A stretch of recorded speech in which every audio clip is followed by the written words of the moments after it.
Hey guys, hope you're doing well and once again welcome back to my YouTube channel. This is Chinraj talking to you. Friends, in this lesson I would like to teach you how to use now and again in English sentences through Tamil. So are you all ready to learn? Yes, let's get started. So இன்னைக்கு இந்த வீடியோல now and again அப்படிங்கறத use பண்ணி நம்ம தமிழ்ல பேசிட்டு இருக்கிற ஒரு சில சென்டென்ஸை எப்படிலாம் வந்து இங்கிலீஷ்ல பேசலாம் அப்படிங்கறத பார்க்க போறோம். So now and again அப்படினா இது எங்க யூஸ் பண்ணனும்னு சொல்லி நமக்கு கிளியரா தெரிஞ்சிரணும். Now and again அப்படினா எப்பயாச்சும் நடக்கிற இடத்துல நம்ம யூஸ் பண்ணுவோம். இப்போ அடிக்கடி நடக்காத இடத்துல நிறைய செயல்பாடுகள் நம்ம சொல்லிட்டு இருப்போம் தமிழ்ல. இப்போ பாத்தீங்கன்னா ஹாஸ்பிடலுக்கு நம்ம அடிக்கடி போக மாட்டோம். எப்பயாச்சும் உடம்பு சரியில்லைன்னா நம்ம போவோம்.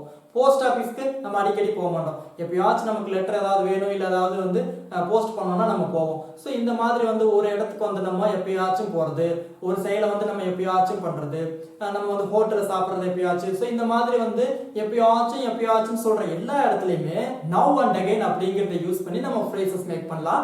ஸோ இதுக்கு ஸ்ட்ரக்சர் கேட்டீங்க அப்படின்னா நவ் அண்ட் அகைன் அப்படிங்கிறது சென்டென்ஸ்க்கு பிஃபோர்ல யூஸ் பண்ணலாம், நவ் அண்ட் அகைன் அப்படிங்கிறது சென்டென்ஸ்க்கு ஆஃப்டர் நீங்க யூஸ் பண்ணலாம். ஸோ இப்போ எக்ஸாம்பிள்ஸ் தென் சென்டென்ஸ் எல்லாம் பார்க்கும்போது உங்களுக்கே ஒரு தெளிவான ஐடியா கிடைக்கும்.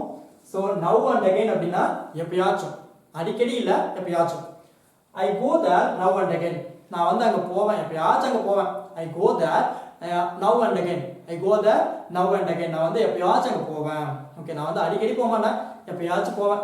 I go there now and again, I go there now and again. And second one, now and again, இந்த ஃபர்ஸ்ட் எழுதலாம்னு சொன்னேன் இல்லையா. So now and again she comes here, அவ வந்து எப்பயாச்சும் இங்கே வருவா. now and again she comes here. Okay, அவ எப்பயாச்சும் வந்து விளையாடுவா அப்படின்னா now and again she plays, now and again she plays. And I see him now and again, நான் வந்து எப்பயாச்சும் அவனை வந்து பார்ப்பேன். I see him now and again. டேய் அவன் எங்கடா இப்பெல்லாம் பார்க்க முடியாது, எப்பயாச்சும் அவனை பார்ப்பேன். I see him now and again, I see him now and again. And next one, a genius is born now and again. The genius எல்லாம் வந்து எப்பயாச்சும் தான் பிறப்பாங்க. Okay, a genius is born now and again. And the last one, I give it polish now and again, நான் வந்து இதை வந்து polish வந்து எப்பயாச்சும் கொடுப்பேன். ஸோ இது உங்களுக்கு தெளிவாக புரிஞ்சிருக்கும். I give it polish now and again அப்படிங்கிறதுல நம்ம வந்து பாலிஷ் வந்து டெய்லியும் போடுறதுக்கு கொடுக்க மாட்டோம், எப்பயாச்சும் வந்து பாலிஷ் போடுறதுக்கு கொடுப்போம். அதே மாதிரி எப்பயாச்சும் வந்து ஏதாவது ஒரு வேலை செய்யற இடத்துக்கு நம்ம போவோம் இல்லையா. ஸோ அந்த மாதிரி எப்பயாச்சும் சொல்ற எல்லா இடத்துலையுமே வந்து நவ் அண்ட் அகைன் அப்படிங்கிறத யூஸ் பண்ணி நீங்க ஓன் ஃப்ரேசஸ் நிறைய மேக் பண்ணலாம்.